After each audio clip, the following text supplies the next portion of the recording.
Oh, there we go. Excellent. Welcome, everyone. Today we're going to do the definitive deep dive into the .git folder. I'm so glad that you're joining us. We're going to dig into all things Git. And here's the part where I tell you I am definitely going to post the slides on my site tonight. But in this talk, there are no slides.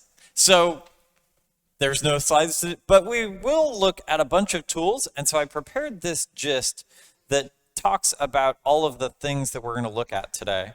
And so this just kind of explores all of those topics, and you can reference that as we get going. You can get to this gist, because that URL is far too long, by heading to robrich.org, click on presentations here at the top, and here is the definitive deep dive into the .git folder. The gist is available online right now. While you're here on robrich.org, let's click on About Me and see some of the things that I've done recently. I'm a Jetpack developer advocate. If you're struggling to deploy your microservices, I would love to learn from you. I'm also a Microsoft MVP, MCT, Docker captain, and a friend of Redgate. AZ GiveCamp is really fun. AZ GiveCamp brings volunteer developers together with charities to build free software. We start building software Friday after work. Sunday afternoon, we deliver the completed software to charities. Sleep is optional, caffeine provided. If you're in Phoenix, come join us for the next AZ GiveCamp. Or if you'd like a GiveCamp here in Porto or wherever you traveled from, hit me up on email or Twitter or grab me at this conference, and let's get a GiveCamp in your neighborhood too. Pro Microservices with .NET 6. That's a new book. I got to work with Sean and Matt on that. I got to write 2 chapters. That was really fun. And one of the things I'm particularly proud of, I replied to a .NET Rocks podcast episode. They read my comments on the air, and they sent me a mug. Woo! So there's my claim to fame, is my coveted .NET Rocks mug. So let's dig into all things Git. Now we're going to look at all of the contents of the .git folder. We'll open up all of the files in the .git folder, but we're not going to run all of the Git commands. But we'll see a lot of how Git works. So here's this empty folder, and I've got that pulled up here. And let's create a new Git repository here. Now we could definitely say git clone https github.com, and we could definitely do that to get started, but let's not. Let's instead say git init. Now git init will create a new Git repository. What is a Git repository? If I come back to this folder, I see that I now have this .git folder. Now this .git folder is that Git repository. And it has all of the details of this Git repository here inside that folder. So how do I back up a Git repository? I just copy this .git folder somewhere. Now, if you're on Mac or Linux, Windows by default as well, it will hide this .git folder. So I came here into View Options, and I said Show Hidden Files, and that allowed me to see this .git folder. So we've got this .git folder, and now let's open this folder inside of VS Code. Now I'm going to specifically open the .git folder, not the folder that contains it, my regular folder, because VS Code by default hides the .git folder too. So here's all of the files that we see inside of our Git folder. We have refs, objects, info, hooks, config, description, head. We're going to open every one of the files and see how it works. But first, let's set up some history here so that we can play with it. I'm going to say echo file1 contents and redirect that to file1.txt. I'm going to say git add file1 and then git commit -m file1 commit message. Okay, so we just committed some content. If we were to say git log, we could take a look at this content and see it there. Let's come in here to, oh, we've got an objects folder now. That's excellent. Let's open up the objects folder, and we see some folders in here. Now, when we did a git log, we saw that it had a hash of 27E86CFF. So here we have a 27 folder, and inside that we have an E86CFF file. The first 2 digits of the git hash are the folder name. The rest of it is the file name, and it has no extension. But here's that file. It's a binary file. Let's open it, and There it is. Yeah, it is zlib compressed. So it doesn't make a whole lot of sense here in our text editor. Let's unzlib compress it. Now there's a bunch of tools that we could choose to unzlib compress things. You know, basically, how do I undeflate things? We could type it to, we could use some git internal files there. Here's a C program to do that. Here's a git command. Here's a Perl command. Here's a Python command. Here's another Perl one. PigZ, there's an OpenSSH one in here as well. There it is, OpenSSL. And I find that a really interesting use of OpenSSL. But I wrote a little node library here, so let's go grab that. And I call this unzipper. And unzipper just does that. I'll import this zlib library. I'll promisify it so that I can use it more naturally. Read that file. I will unzlib compress it. I'll inflate it. And then I'll grab that toString, splitting by nulls. Otherwise, I would only get to the first null and stop, but I want to get other things as well. And so then I'll spit out the contents. So let's unzipper that file. Unzipper.git/objects/27/e, and there's the contents of that file. So it's a commit file. There are 193 bytes in the rest of this thing. And then we have a tree node that it references, an author, a committer. We have the date, time, and time zone of the person who committed it. You know when you said git config -- global and you set your name and email address? Well, that's how it uses it here in this commit. But it's referencing this other node. So let's take a look at that one, 7.2. Here we have a 7.2 folder, and here's that file right there. And it is also zlib compressed. So let's take a look at that one. Let's unzipper that one. .git/objects/72.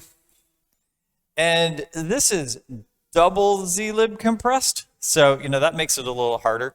But this is a tree node, and there's 37 bytes in all of this stuff. The third one that we saw is here 8.4, so let's unzipper that one. Unzipper.git/objects/8.4, and we can see that there is file one's contents. Now, that's cool to be able to just unzipper it, but we can also use git cat file for this. Cat file, and I'll do -t, and I'll take a look at this original one, 27E86, and this will give me the type of that one. This one is a commit node. Let's do the type of the next one, 7262E, and that is a tree node.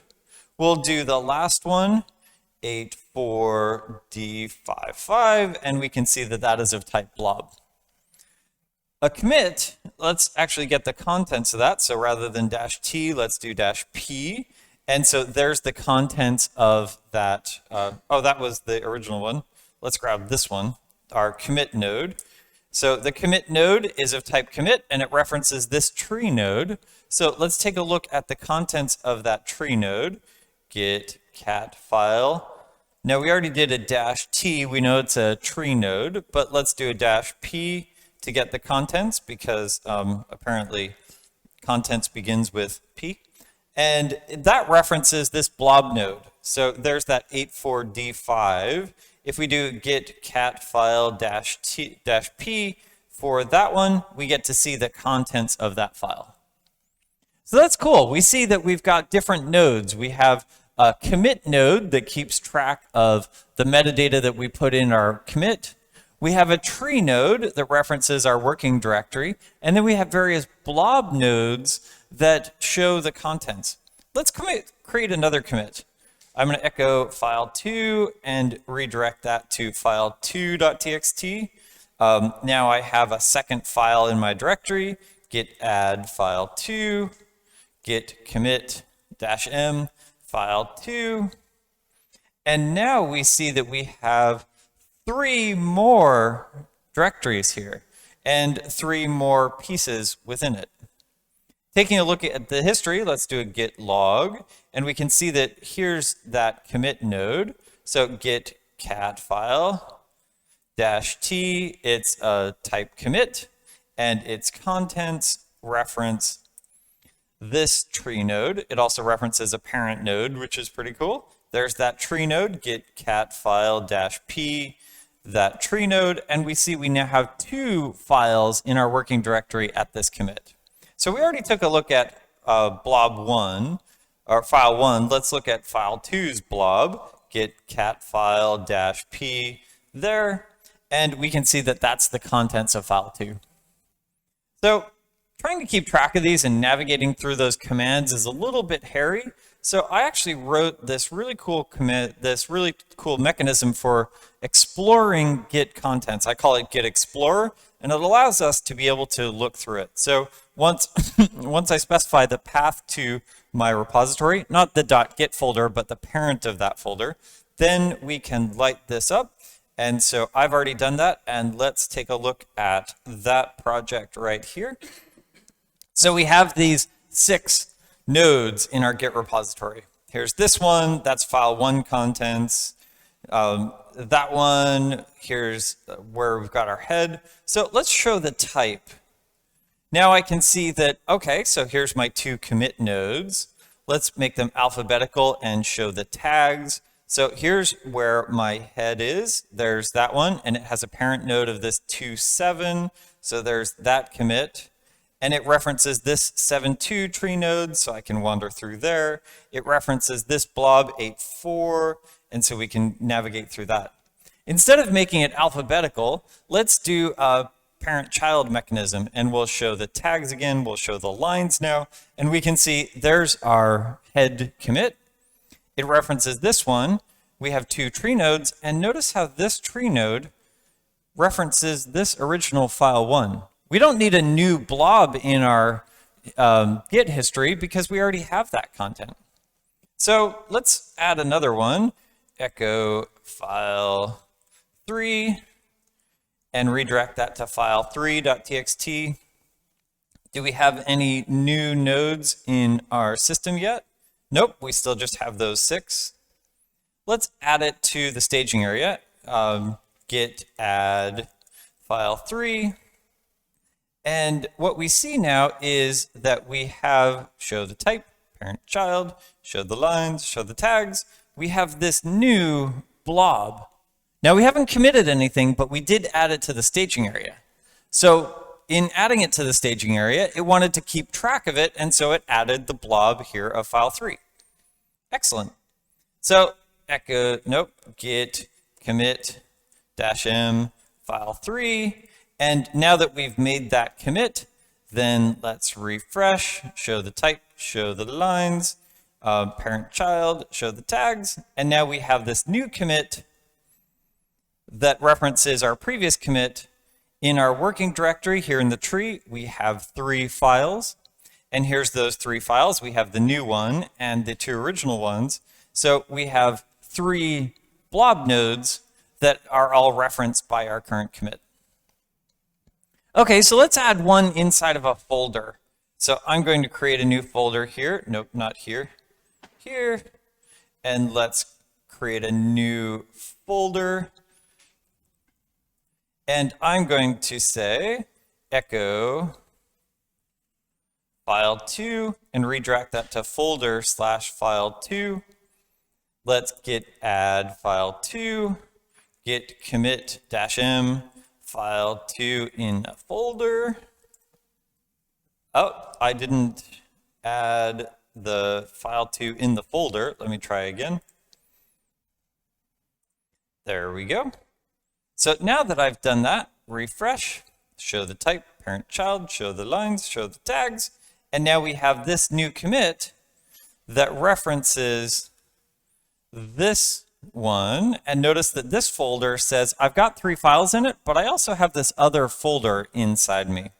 So here's 345, here's 345. This is the other folder, and it has the file 2 in it, but I still only have 3 blob nodes. I already have one that says, hey, I understand what file 2 means, so I don't need another blob in my Git history. That's really cool.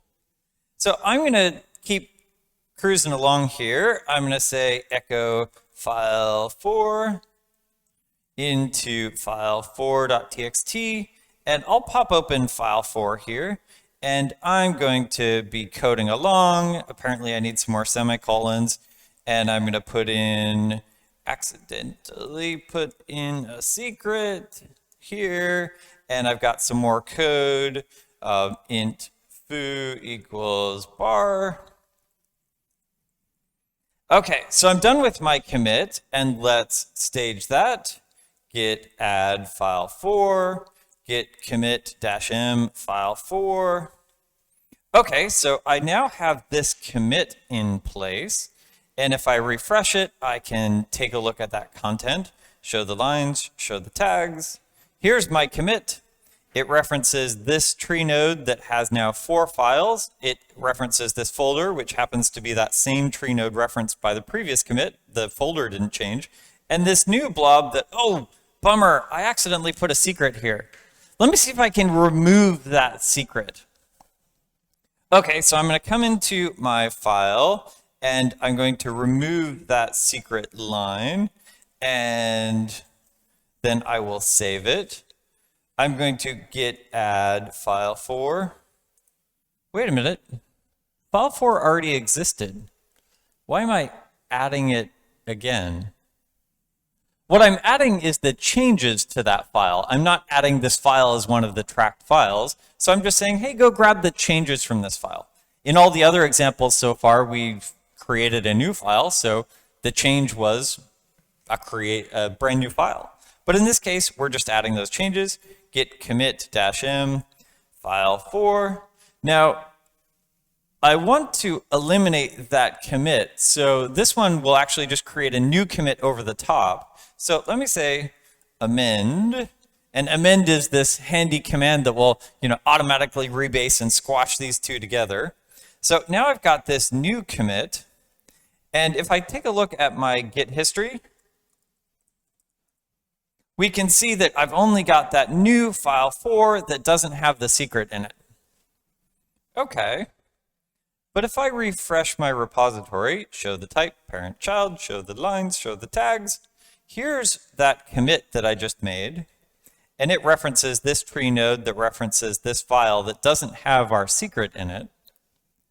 But we still have this file, or this commit, that references the secret.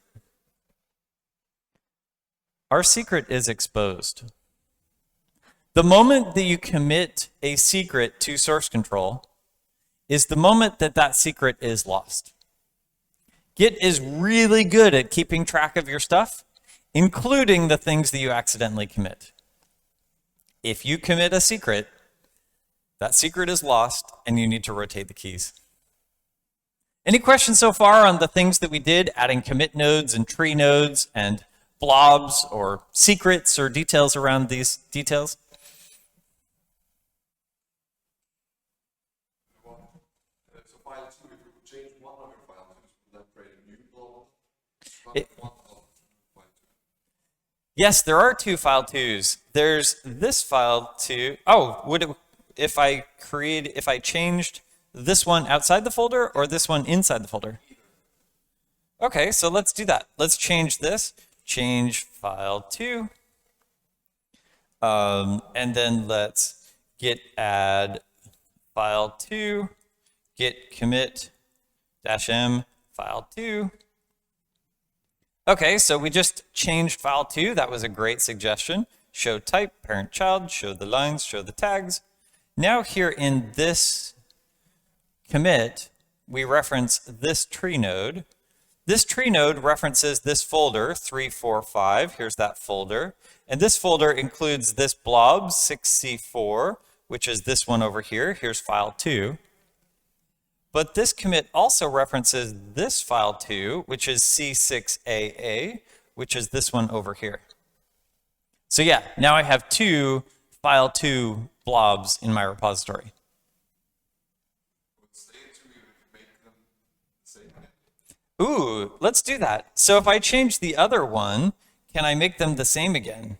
Let's grab this contents from file2 and come into the folder, and we'll modify it there. And then let's git add folder / file2, git commit -m, modify file2 in the folder. And let's take a look at it again. That was such a great suggestion. I love this. Parent child, show the lines, show the tags, show the type. And here is our commit referencing this tree node. We have 485 inside of our folder. So there's our folder. It references C6AA, which is this one here. This one also references C6AA. So yes, both nodes are referencing, both tree nodes are referencing the same blob node because the contents aren't different. Now I do still have this blob node over here because, you know, I need to keep track of that git history over there, but I also have this new one. That was a really cool suggestion. Now wait a minute, I thought git stored diffs. Every time we commit, it stores the entire file. So how does it do diffs? It compares this file to this file. Git diff is kind of a auto magic thing that happens. It doesn't store diffs, it stores the complete file. Well, doesn't that make my repository really big? Not really. Git is really good at compressing things. Now, we have a bunch of things that are zlib compressed here in this directory, but our Git folder is properties. It is currently 48K, of which the .git folder is 48K. That's awesome. So that doesn't make my point at all. But the Perl project has 20 years of history in it. And so all of the files that have gotten modified over the course of Perl's history, that .git folder is smaller than the working directory when you check out a particular version of Perl. Git is really good at zlib compressing things. And in particular, once we've gotten to a point, and I'm not going to run it right now, but under the hood, Git will run git gc, which will automatically pack things into place. So right now we have these various objects inside of our objects folder, but if we run git gc, then it will pack them into this pack folder. So it zlib compressed all of our files into these commits, and then it zlibs all those commits into the pack files in the pack folder, meaning that probably our .git folder is smaller than our checkout folder, even though our .git folder has all of the previous files of that project. Now that does make some assumptions, like we're not committing binary files that are very big that change often, but if we're just committing text files, yeah, Git is really good at packing our stuff. So we saw how Git stores content in the objects folder. We have commits. Commits reference tree nodes. Tree nodes may reference other tree nodes for other folders, and tree nodes reference blobs that have the actual content in it. So that's why it's difficult to do something like, what are the biggest commits? Because if I wanted to ask the question, what's a big commit? I need to look at this commit. I need to recursively look through all the tree nodes. I need to recursively look through all the blob nodes. I need to diff those with the previous blob nodes for those particular changes, and I need to take a look at how big those blob nodes are. That's kind of a hard question to ask Git. But that's cool. We got to see the objects folder. Next, let's take a look at branches. So right now I have git log.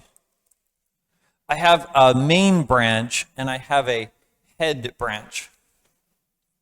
So let's open up our .git folder. Oh, hey, here's head. That's pretty cool. It says, this is a reference to refs heads main. Okay, I have a refs folder. That's looking good. I have a heads folder. Here's main. That's cool. BEF85F2B. That sounds familiar. That is the git hash of the commit that main points to.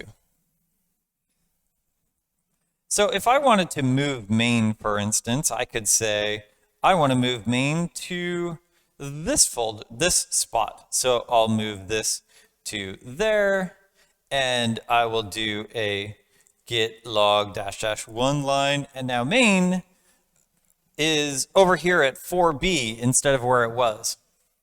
Wait, where's all the other commits? Let's do -- all, and we can see, oh, I did really bad things. We can see all the commits. Let's put that back to where it was. That's definitely not how you want to move branches, but it was fun to do that. And now we can see our commit is back to where we expect.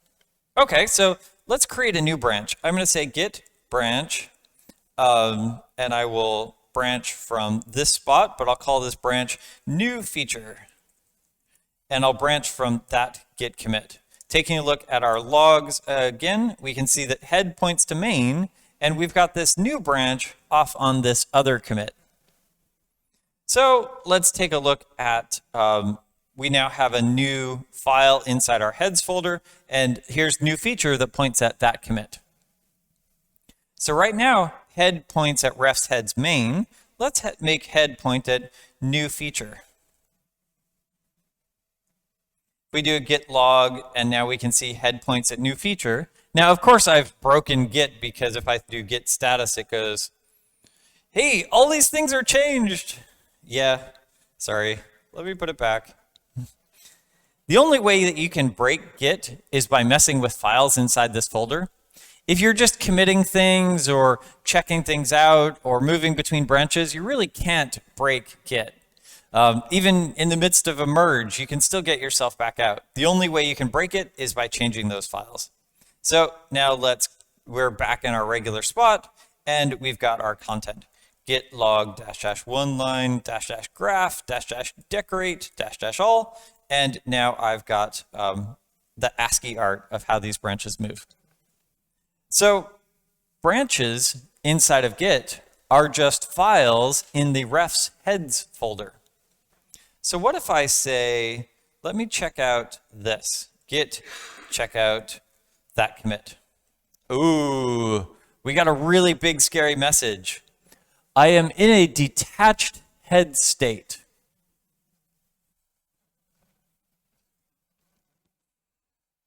So now I'm a zombie. I've detached my head. Let's take a look at that. What does detached head mean?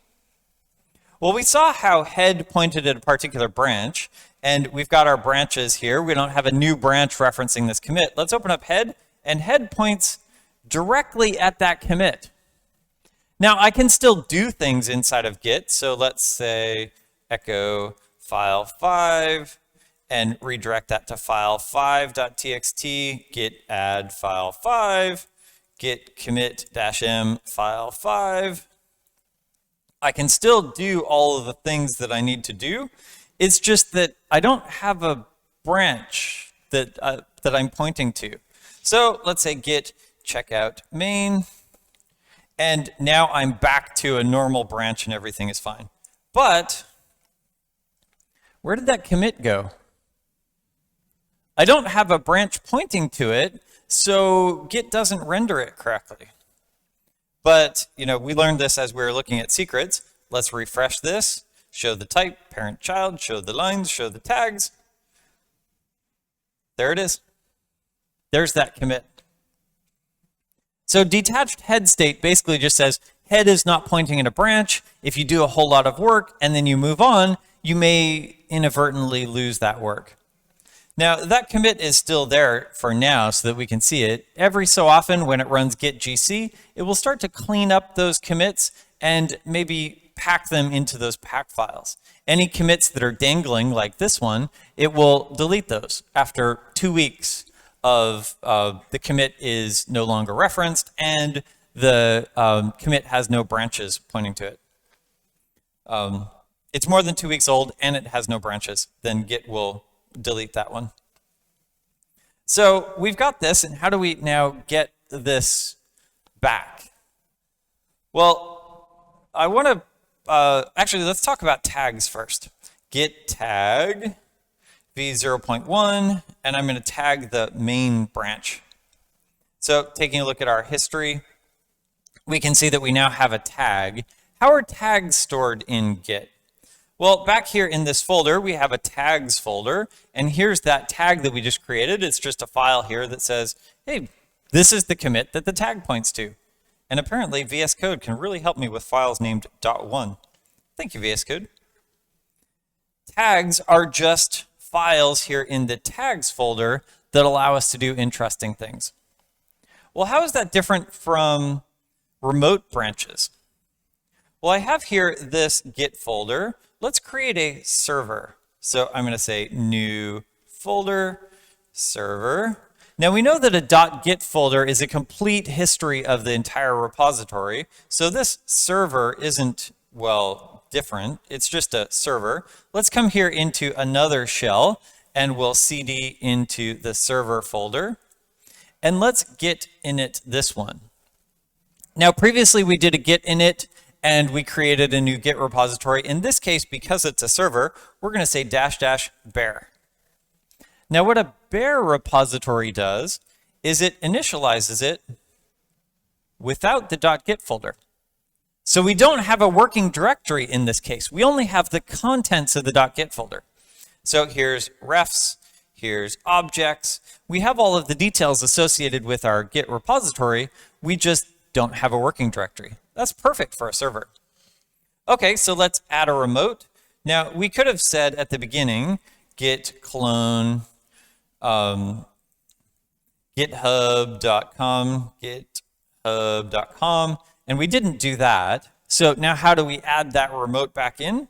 Well, now we can say git remote add, and we can give it a name. We could call it trunk or main, or in this case, I'll call it origin.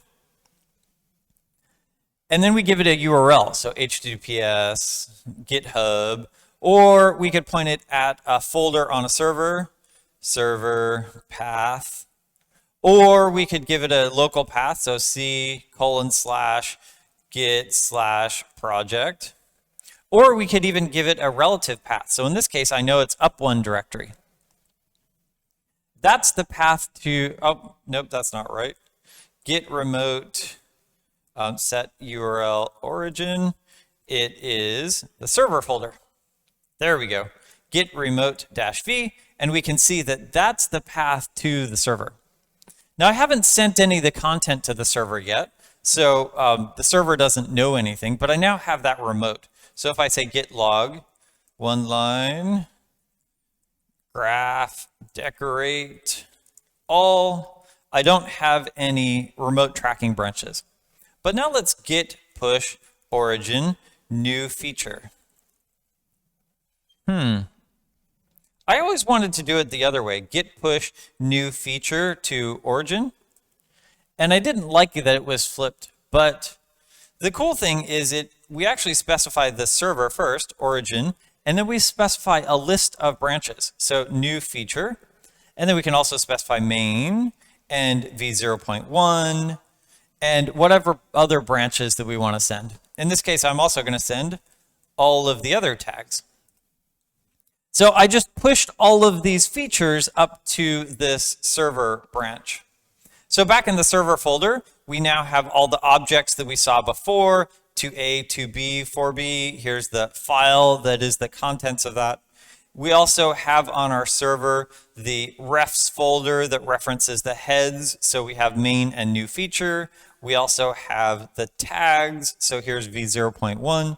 All of that content exists on the server now. We've now effectively backed up our Git repository. And here in our local one, we now also have this remotes folder. That's interesting. Inside the remotes folder, we have an origin folder, and inside the origin folder, we have these branches. So here's the main branch, here's where the server's main branch is. Here's new feature, where the server's new feature branch is. And so now if I look at my repository, I can see that I have origin/main and origin/new feature. That's where the server is. Well, where the server was last time I asked.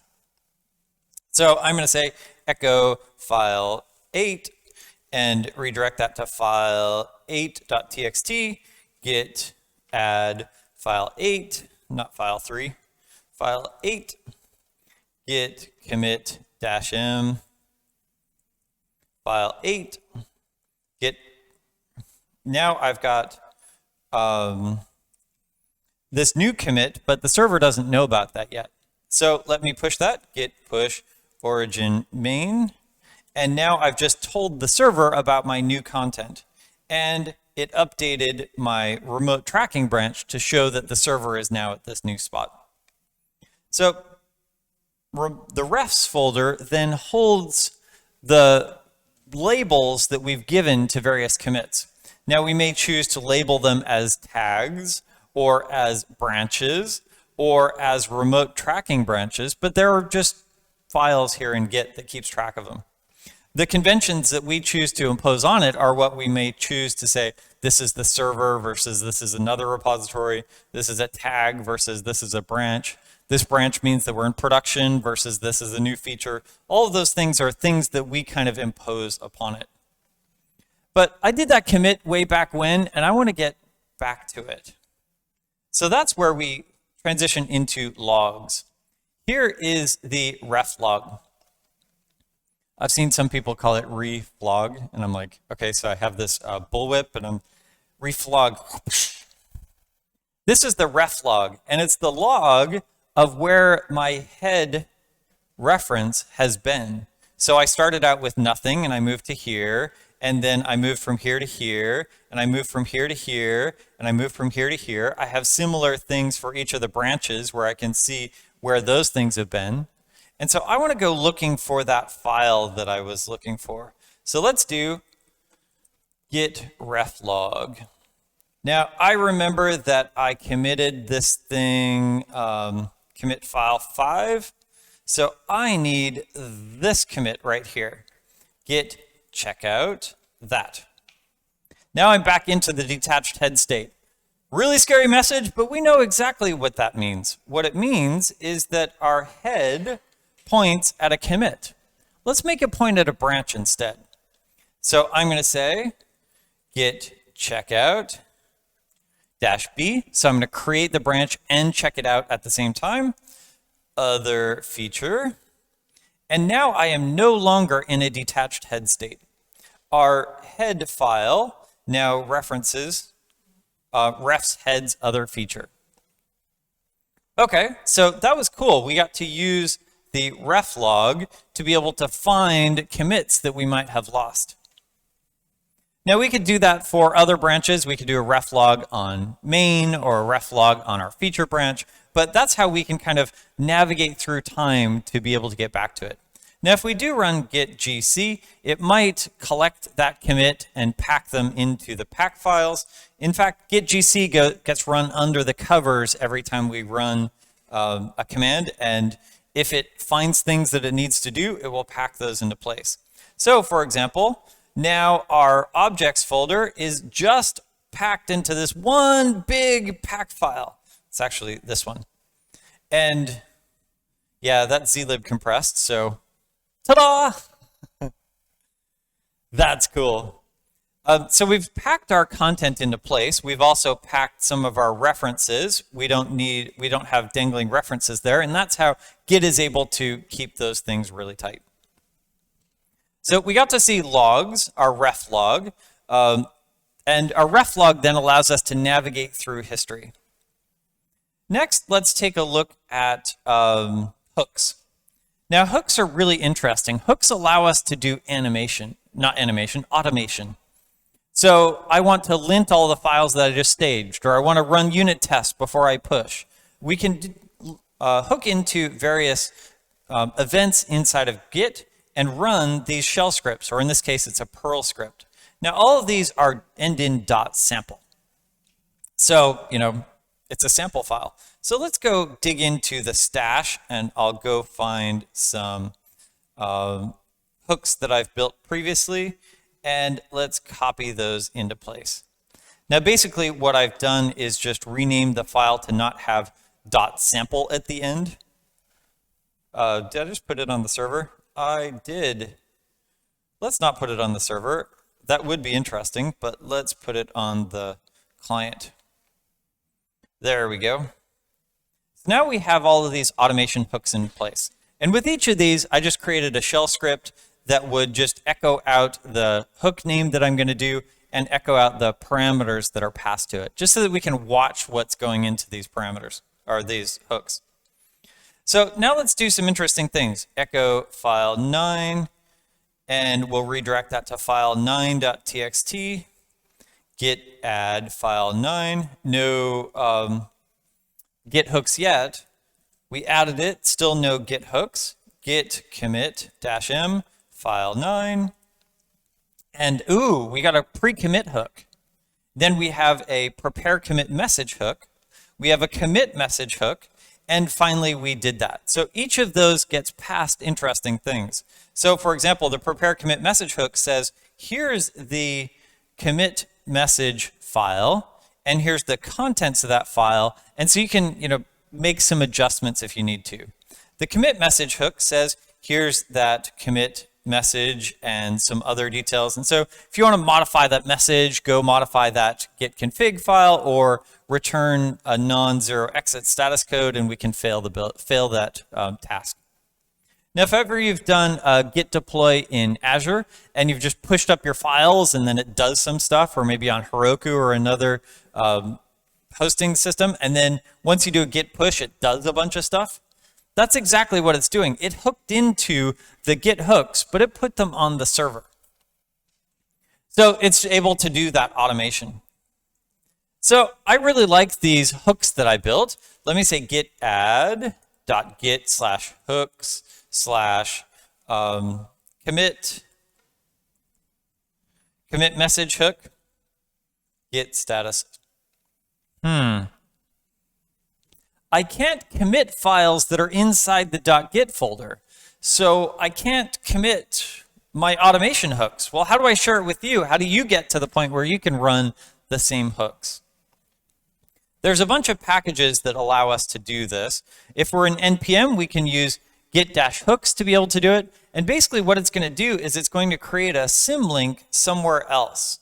So the cool thing is it creates this .git hooks folder and allows us to create our hooks there. And then as part of installing this NPM package, it actually creates symlinks into the .git/hooks folder. Now in NPM, we can use git hooks.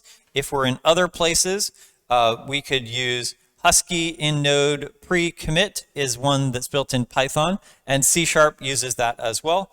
PHP uses PHP git hooks, or you could use Grum PHP. There's a shell script called git hooks. There's also this really cool shell script. Go actually rewrote this shell script into a Go program that allows you to do similar things. Symlink a folder somewhere else into the .git/hooks folder so that you can start to commit these and share them with the team. So that's really cool. We have great automation pieces, and if we symlink them elsewhere, we can now do share that automation with others. We can't commit content inside the .git folder, but we can symlink into it to be able to do that. Any questions so far about the things that we saw? Refs or objects or automation or reflog?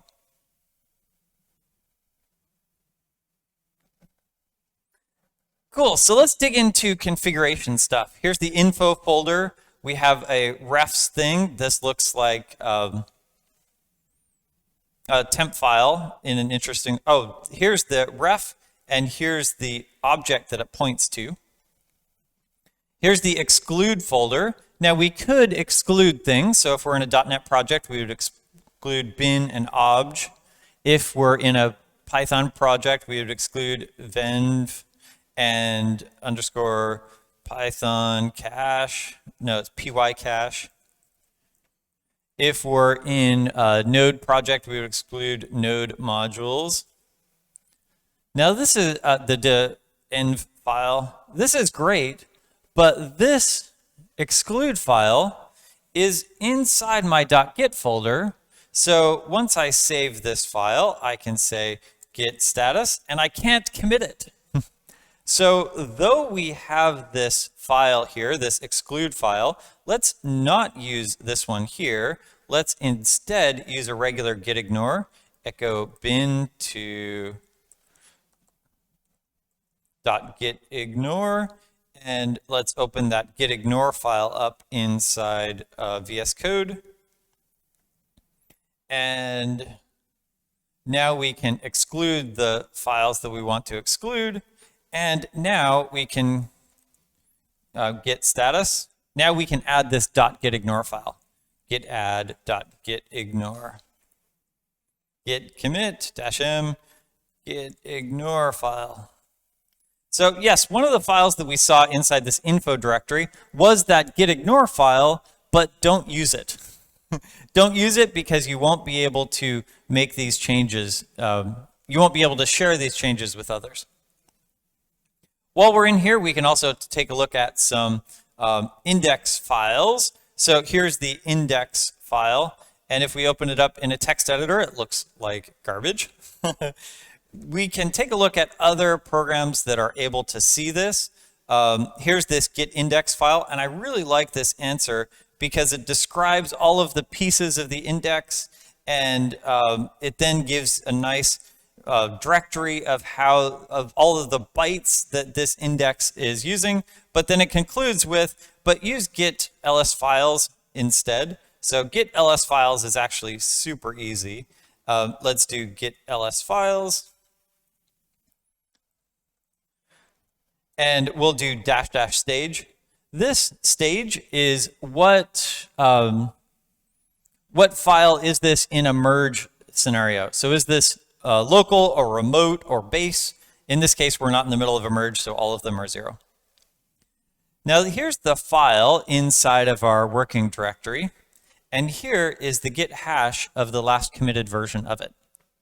When I say git status, if we were to think through how one might build that command, if we're looking at this graph, it's like, okay, so I know that you committed this file right here, but now I need to crawl the tree to go look at when you committed this file last and take a look at that. And that traversing the tree is pretty slow. I want to be able to keep track of all of the things, and so I want to make git status really fast. So it looks inside that index file for the file name that it's looking for, the git hash of that file name. It hashes the file on disk. It really quickly compares them and goes, nope, it didn't change. So that index file is that list of your working directory and the blob node that is the latest revision of it. If you really want to dig into that file, there's this program called Gin. It's a Python program that allows us to dig into it, and it'll kind of show all of the details in that file. But git ls files is actually a really elegant solution there. So we got to look at our index file. Let's look at configuration details. Now we saw git ignore as a configuration file, this exclude file, but let's also look at our config file. Now here's our git config file. This is all of the details specific to this repository. So for example, on our server, we said bare, so this would be true there, but here in our regular repository, it's false. Now this file actually overrides things from our user-specific file. It's called the global file, so let's go open that one. Here's the git config file that I have in my user profile. Now this is called global. It's not global to the machine, it's global to my user, so I find that term a little bit weird. But this git config actually overrides the settings from when I installed Git. So here's my git config from C program files. So these are all of the choices that I made as I installed Git. But I can choose to override any of these things in my user-specific one, and I can choose to override any of these things in the repository-specific one.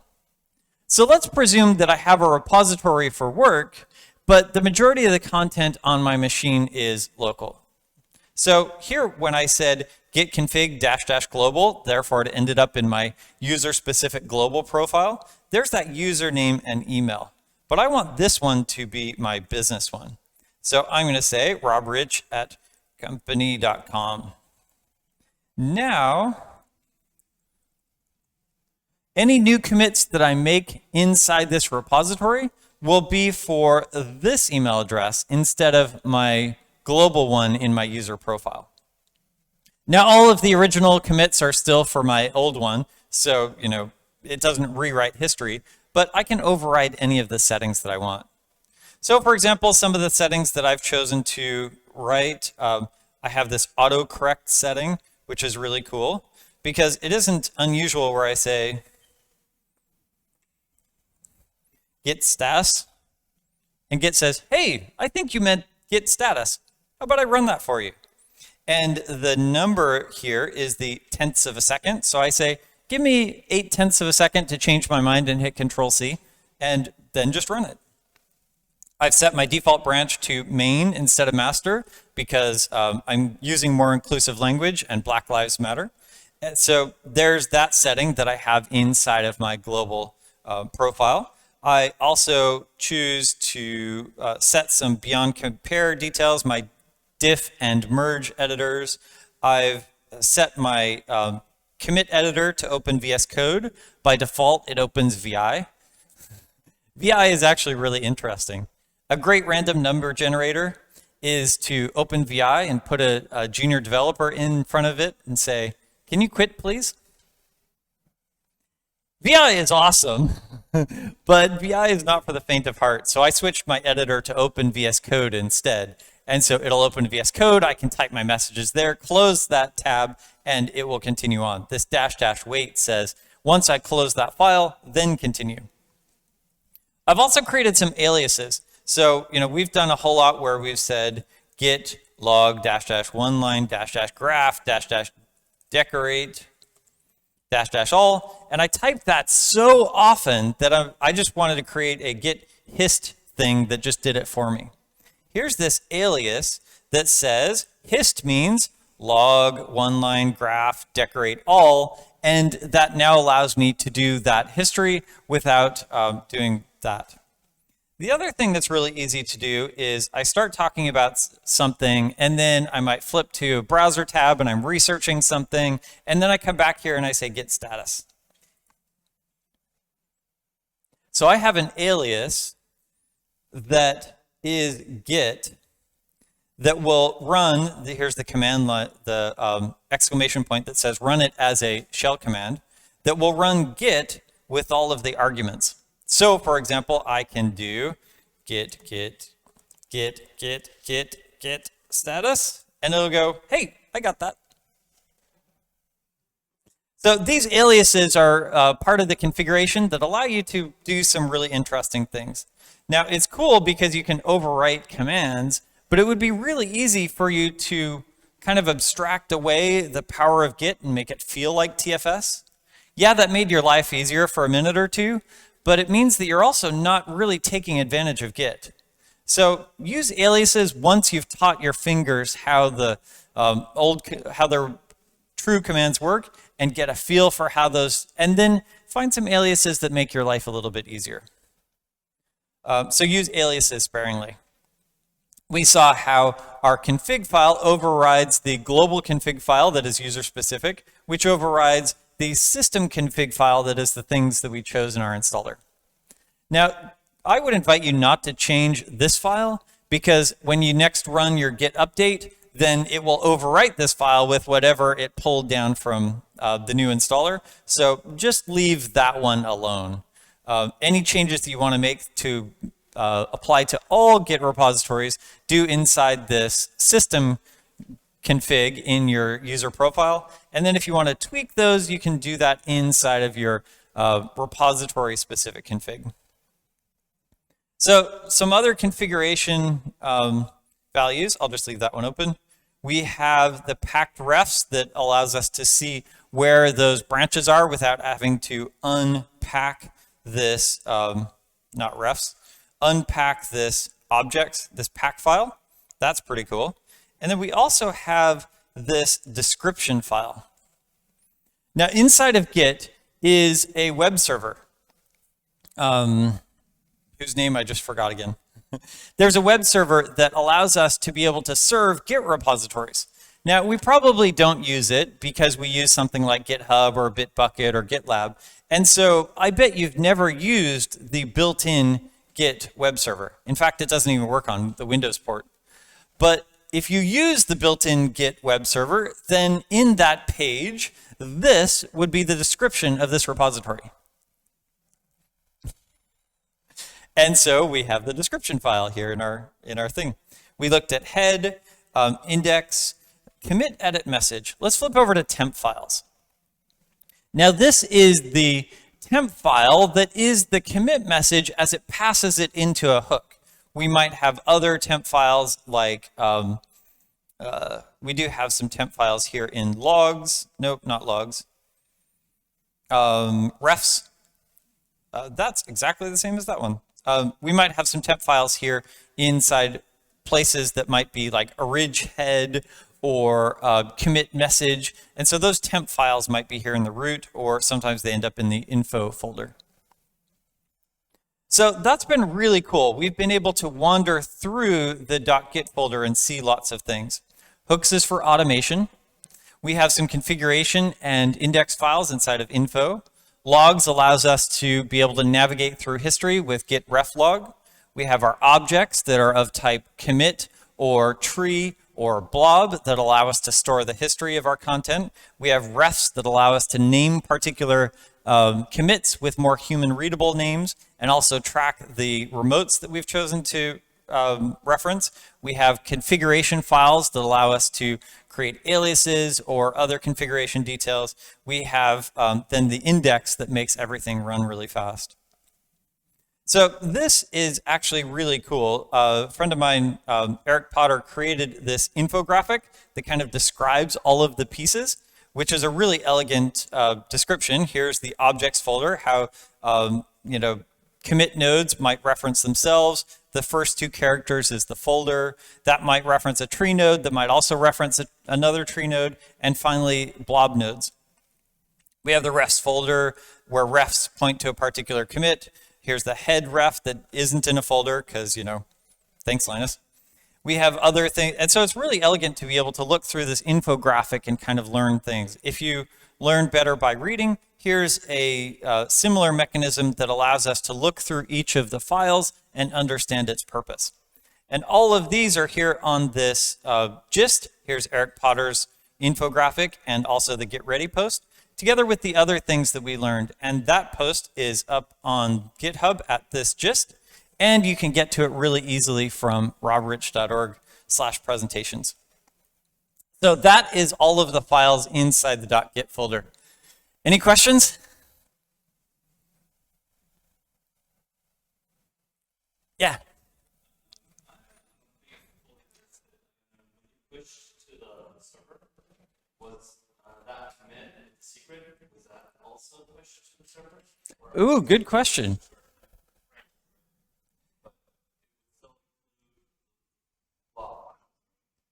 So when we pushed, what got pushed? Did our secret file get pushed?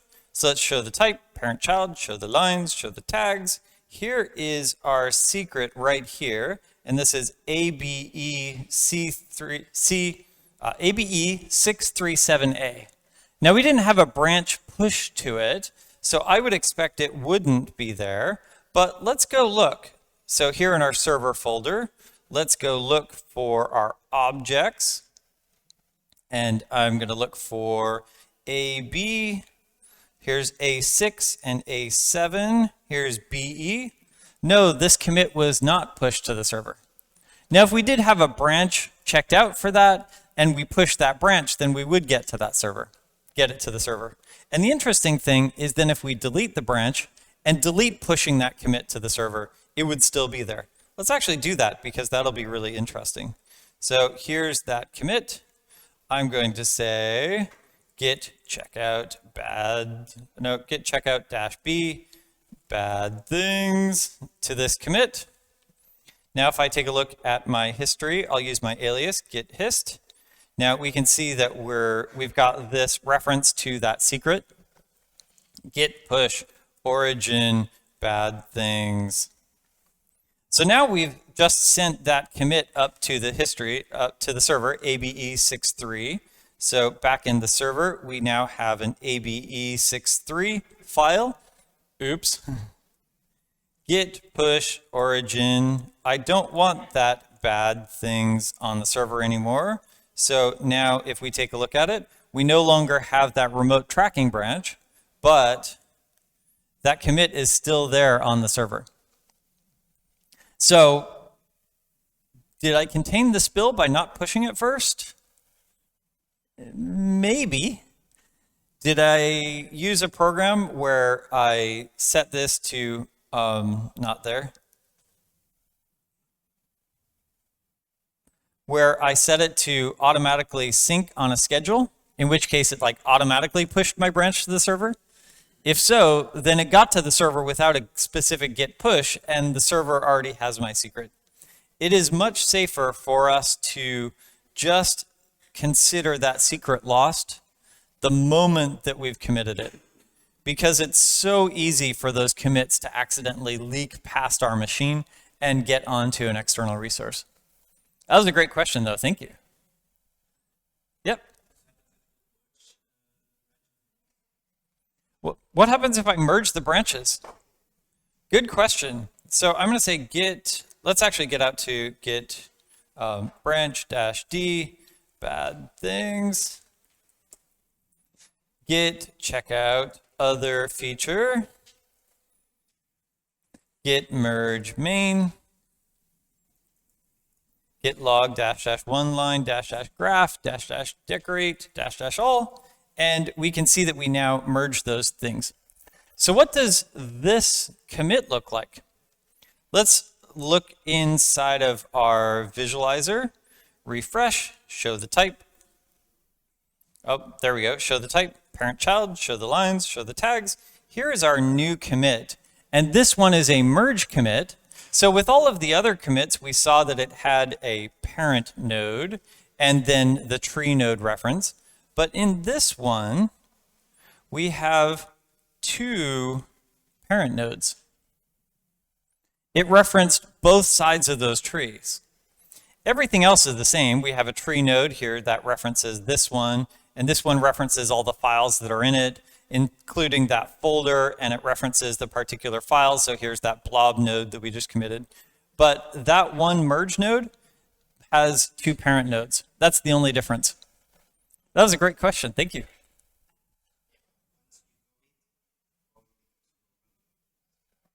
Right. Yeah, once I've committed it, it just becomes a normal commit. So the commit's going to reference tree nodes, the tree nodes will reference blob nodes, and that's where my content is. Yep. What does a rebase do? Yeah, how does that work? That's cool. So we just did a merge, and in hindsight, I don't want to merge. I want to rebase. So let me undo that. Git update refs heads other feature back to where it was right here. That's the do not pass go, do not collect $200. Just pick up this reference and put it over there. So basically I just said, hey, can you change that file to go here? The cool part is I just put it back. I unmerged. The downside is I now have a bunch of garbage in my working directory. So let me say git reset --hard to undo those changes. Git reset --hard is probably one of the few chances that you have to lose work in Git. Otherwise, it's in the .git folder somewhere. Use git reflog to grab it. Okay, so I want to rebase.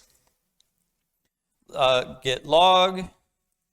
I want to take these 3 commits and I want to stick them on top of this commit. I want to change the base commit. Git rebase this branch to main. Okay, so we ran a whole bunch of hooks. We have our automation in place. That's excellent. And now if we take a look at git log, we can see that it took those 3 commits and just kind of stuck them on top over here. Let's take a look at our visualizer again, and we will refresh, show the type, parent child, show the lines, show the tags, and here's our new commit where we've got our other feature and the 3 commits that were stuck on top of our main. That's where main still is, by the way. And we also still have this other branch where we did that commit because, you know, I just kind of abandoned that thing. In 2 weeks, if I still don't have a branch pointed to this, this commit will get deleted, but it'll stick around for a while. And so we rebased it. We took those 3 commits and we just kind of stuck them on top. Great question, thank you. What other questions do you have here about Git?